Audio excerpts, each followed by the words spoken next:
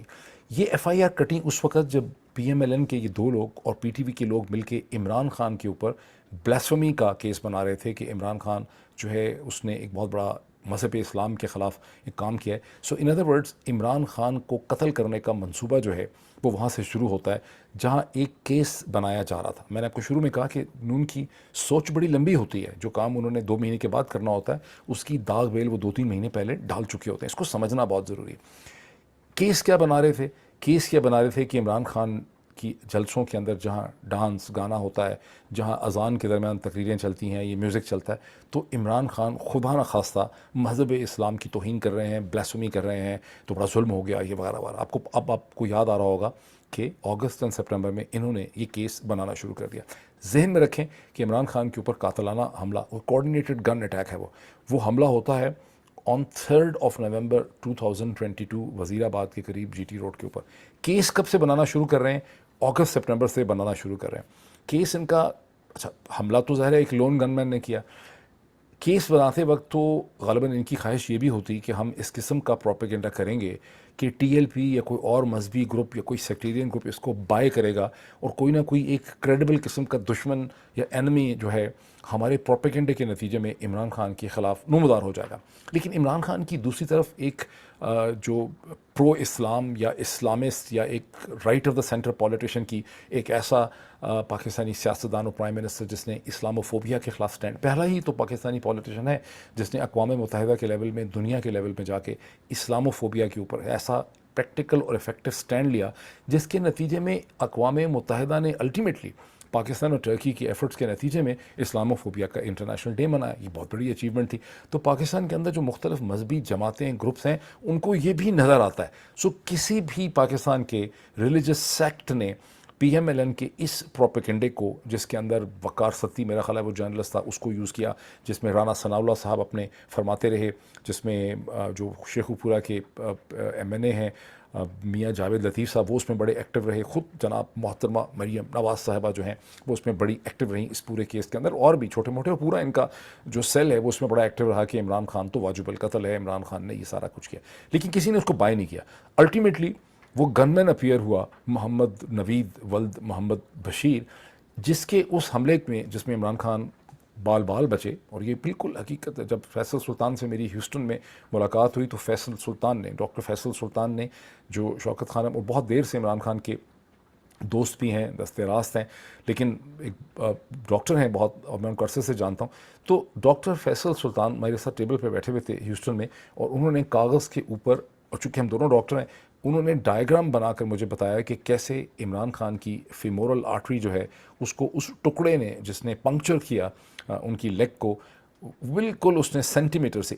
2 centi metre سے 1.5 centi metre سے فیمورل کو انہوں نے مس کیا. اور میں نے آپ کو پچھلے ویلاگس میں بتایا تھا کہ اگر فیمورل کٹ جاتی، وہاں پہ ڈیمیج ہو جاتی، تو پاکستان جیسے ملک میں لاہور تک، یا آپ کو راولپنڈی سی ایم ایچ یا شفا ہاسپٹل آپ سے 100 میل دور ہے، کہ دوسری طرف لاہور آپ سے 100 میل دور ہے، تو جب تک آپ ایک ٹرشری کیئر ہاسپٹل میں نہ پہنچتے تو آپ کی کوئی پاسبلٹی نہیں تھی. یا آپ کے پاس ایک وہ والی سپلائی ہونی چاہیے جو آرمی کے اندر جو میڈیکل ٹیمز ہوتی ہیں جو فرنٹ لائن کے اوپر ہوتی ہیں، جہاں سولجرز کو گولیاں لگتی ہیں اور وہ ٹورنیکے اپلائی کرتے ہیں. تو وزیر آباد کے اندر اس قسم کا ٹورنیکے اپلائی کرنے والا کوئی ہونا نہیں تھا. تو ان ادر ورڈز جو قاتل تھا، جو وڈ بی اسیسن تھا، اس نے اپنا کام تقریباً کر دیا تھا. اور یہ اکیلا بھی نہیں تھا، یہ کوآرڈینیٹڈ گن اٹیک تھا. بہرحال 3 نومبر کو یہ اٹیک ہوتا ہے. کیس پہلے سے بننے لگ جاتا ہے. غلام ڈوگر، اب آپ کو یہ اتنی لمبی جو میں نے تمہید باندھی ہے، ناؤ یو انڈرسٹینڈ کہ کتنی پروفیشنل ایف آئی آر کاٹی تھی پی ایم ایل این کے لیڈرز کے خلاف اور پی ٹی وی کے لوگوں کے خلاف غلام ڈوگر نے. لیکن اب غلام ڈوگر نے سی سی پی او نے یہ ایف آئی آر کاٹی، دہشت گردی کی دفعات لگا کے ایف آئی آر کاٹی. ہاں ویسے تو دہشت گردی کی جو ایف آئی آر ہے وہ تو عمران خان کے خلاف پتہ نہیں کتنی کٹی ہوئی ہیں، اس میں تو اسد عمر کے خلاف کٹی ہوئی ہیں، پریزیڈنٹ عارف الوی کے خلاف کٹی ہوئی ہیں، وہ تو پی ٹی آئی کے ہر لیڈر کے خلاف کٹی ہوئی ہیں. لیکن یہ دیکھیں اس کی سینس اور لاجک دیکھیں ایف آئی آر کی، تو آپ پولیسنگ بھی دیکھیں بندے کی. اچھا اب جب ایف آئی آر کرتی ہیں تو اس وقت فیڈرل گورنمنٹ جو ہے وہ شہباز شریف صاحب کی ہے، تو ان کا فوری طور پر وہاں سے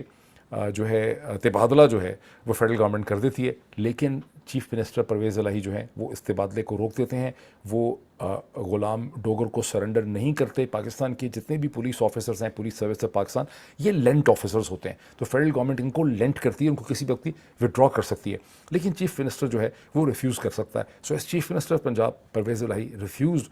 سرنڈرنگ دی آفیسر, انہوں نے روک لیا. اچھا, اس کے بعد کیا ہوا کہ نومبر کی 3 تاریخ کو جب قاتلانہ حملہ ہو گیا عمران خان پہ, تو اس کے رد عمل کے طور پہ ایک مظاہرہ ہوا گورنر پنجاب جناب بلیغ الرحمان صاحب کے گھر کے باہر. وہی بلیغ الرحمان صاحب جو سازش کرنے میں سب سے آگے ہیں, ان کو دیکھیں تو مجھے تاریخ کے بڑے سازشی جو ہیں وہ یاد آ جاتے ہیں. تو بہرحال بلیغ الرحمان صاحب کے گھر کے باہر, ان کی گورنر کی ریزیڈنس جو ہے آفیشیل, اس کے باہر جب مظاہرہ ہوا تو فیڈرل گورنمنٹ نے غلام جو ڈوگر ہیں ان کو سسپینڈ کر دیا,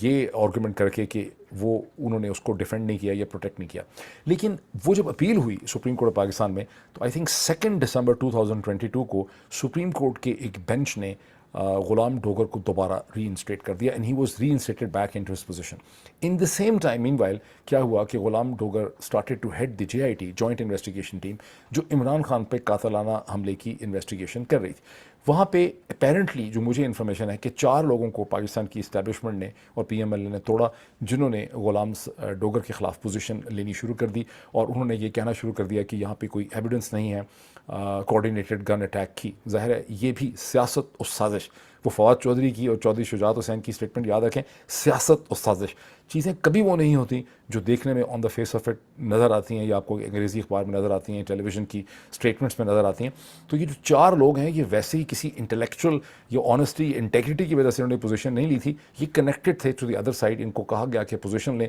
اور پھر ان کو بڑی پذیرائی ان کی گئی میڈیا کے اندر, ان کا بڑا چرچا ہوا ان 4 آفیسرس کا, اور غلام جو ڈوگر ہے اس کو دکھایا گیا کہ یہ غلط کام کر رہا ہے. بہرحال یہ ساری چیز چلتی رہی, اور جب گورنمنٹ فال کر گئی, اسمبلی تحلیل ہو گئی, جیسی گورنمنٹ آئی جو پہلا کام کیا گیا کہ جوائنٹ انویسٹیگیشن ٹیم کے ہیڈز کو بدلا گیا, اور اس کے بعد غلام ڈوگر جو ہیں ان کو وہاں سے ٹرانسفر کر دیا گیا. آئی تھنک 22 یعنی گورنمنٹ بنی ہی میرا خیال ہے 14 کی بات بنی ہے نا, کیئر ٹیکر گورنمنٹ کب بنی ہے, میں اس کے 18 کو بنی ہے یا 17 کو بنی. تو پہلا کام جو انہوں نے کیا, one of the first executive orders جو کیے ہیں فیڈرل گورنمنٹ نے اور چیف منسٹر محسن نقوی صاحب نے, اس میں غلام ڈوگر کو ٹرانسفر کر دیا گیا. اب سپریم کورٹ کے 3 ممبر بینچ نے گزشتہ 24 گھنٹے میں غلام ڈوگر کا جو ٹرانسفر آرڈر ہے اسے کینسل کر دیا, اسے نل اینڈ وائڈ کر دیا. اب اس بیک گراؤنڈ آپ کو سمجھ آئے گا پوری چیز کا, جو اخباروں کی ہیڈ لائن سے اس طرح سے سمجھ آتا نہیں ہے. اور یہی وہ کیس ہے جس میں چیف الیکشن کمشنر راجہ سکندر سلطان صاحب کی ٹھیک ٹھاک گرلنگ ہوئی ہے, جس کی وجہ سے اگلے دن وہ آئے ہی نہیں, جس میں ان کو بار بار پوچھا گیا کہ آپ نے کیسے کیا, کیا آئین یہ کہتا تھا, کیا قانون یہ کہتا تھا, کیا کہاں آرڈرز ہیں, کہاں ریسٹرکشن ہے. تو یہ اس کی بیسس پہ یہ ساری چیز ہوئی. اب لیٹس کنکلوڈ دس تھنگ.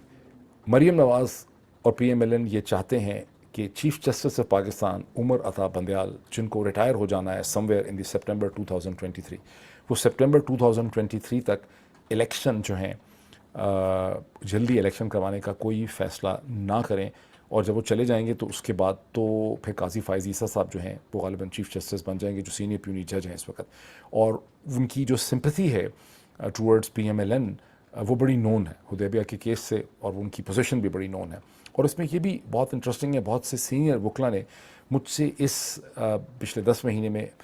کھل کے برملا طور پر انہوں نے اپنی ڈس اپوائنٹمنٹ کا اظہار کیا کہ ہم تو یہ ایکسپیکٹ کرتے تھے کہ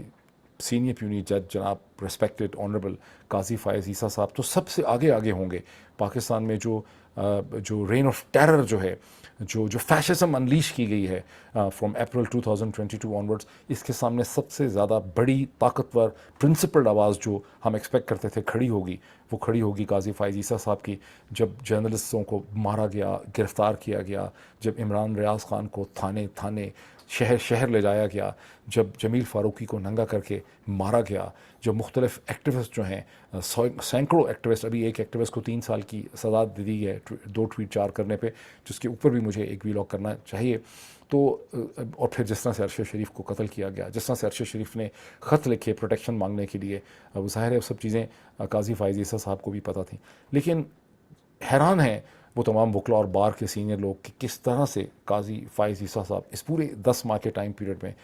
کمپلیٹلی خاموش رہے. کبھی ان کی پریزنس محسوس ہی نہیں ہوئی, لگا ہی نہیں کہ قاضی فائز عیسیٰ صاحب جو ہیں وہ سپریم کورٹ کا حصہ ہیں اور وہ ویٹنگ میں ہیں as chief justice of Pakistan. کہیں ان کی ڈیموکریٹک پوزیشن, کہیں ان کی لبرل پوزیشن, کہیں ان کی پوزیشن فار ہیومن رائٹس ان پاکستان, کہ ان کی آنکھوں کے سامنے جو کچھ ہوا, جس طرح سے ارشد شریف کو قتل کر دیا گیا, کہیں چیزیں نظر نہیں آئی. تو یہ وکلا نے اس چیز کو بہت غور سے دیکھا ہے اور پتہ یہ چلا کہ قاضی صاحب کی ان سے صلح ہو گئی ہے. اپنے پرانے جو ان کے خلاف ان کے جو بھی ایگریسر تھے ان کے ساتھ ان کی صلح ہو گئی ہے. تو اب مریم یہ چاہتی ہیں کہ چیف جسٹس آف پاکستان جو ہیں وہ اس کیس کو اٹھائیں نہ, اور یہ جو لیکس کا سارا ڈرامہ ہے جس کی آپ نے initial tip of the ice برگ دیکھی ہے سازش کی, اس کو بھلا پھیلا کے کھینچ تانچ کے یہ لے جانا چاہتے ہیں ٹورڈ دی سپریم کورٹ. یہ آپ کی, یہ میڈیا کی, یہ اخباروں کی یہ ذمہ داری ہے کہ اس سازش کو بھانپیں, پہچانیں, آئیڈینٹیفائی کریں. اللہ کرتا کہ میڈیا میں اتنی کیپیسٹی ہوتی انٹلیکچوئل کہ جب اگست سے سپٹمبر میں عمران خان کو قتل کرنے کا پلان بنایا جا رہا تھا, اس کی مورل سٹیج اس کا سیٹ کیا جا رہا تھا, اس کی جسٹیفیکیشن بنائی جا رہی تھی, تو لوگ اس کے اوپر سٹینڈ لے لیتے. ان کو نظر آتا کہ کیا ڈرامہ یہاں پہ کرنے کی کوشش کی جا رہی ہے, لیکن لوگوں کو تو اس کے بعد بھی نظر نہیں آیا. وہ جو اسیسن ہے, وڈ بی اسیسن ہے, جس نے آلموسٹ مار دیا تھا عمران خان کو, دیکھیں اس کی کوئی بھی کریڈیبل انویسٹیگیشن نہیں ہو سکی. اس کو ایک بڑا مہنگا وکیل مل گیا, اور یہ غالباً کامن لاء کی تاریخ میں پہلی دفعہ ہوا کہ ایک وکیل آ کے یہ کہہ رہا ہے کہ میرا جو ایکیوزڈ ہے یہ اکیلا ہی تھا قتل کی سازش کرنے والے. حالانکہ ہر وکیل کی کوشش ہوتی ہے وہ کہے کہ میرا ہی موکل نہیں ہے, اور بھی کوئی پاسبلٹی ہو سکتی ہے, کچھ لوگ اور بھی ہو سکتے ہیں. تو اگر کوئی انویسٹیگیشن یہ کہتی ہے دیر ور ادرس جو اس میں تھے شامل, تو ظاہر ہے کہ جرم بڑھ جاتا ہے, جرم کی نوعیت چینج ہو جاتی ہے, اور آپ کا جو ڈیفینڈنٹ ہوتا ہے اس کی پاسبلٹی بچ جانے کی بہت بڑھ جاتی ہے. لیکن یہ جو مہنگا ایکسپینسو وکیل کسی نے دیا ہے محمد نوید بشیر کو, وہ یہ کہتا ہے کہ نہیں یہ میرا ہی جو ہے بندہ, اسی کو پھانسی لگائیں, یہی جو ہے قتل کرنے کی سازش کرنے آیا تھا, یہ بالکل اکیلا ہے, اس نے اکیلے ہی کوشش کی. تو آئی ہوپ کہ یو انڈرسٹینڈ الاٹ. اور باقی جو ایشوز میں نے ریز کیے ہیں ڈائریکٹ شعلے کے, اور جو آئی اے کے چیف ہیں رافیل گراسی, اس پہ بھی بات کرتے ہیں کسی اگلے وی لاگ کے اندر. Thank you.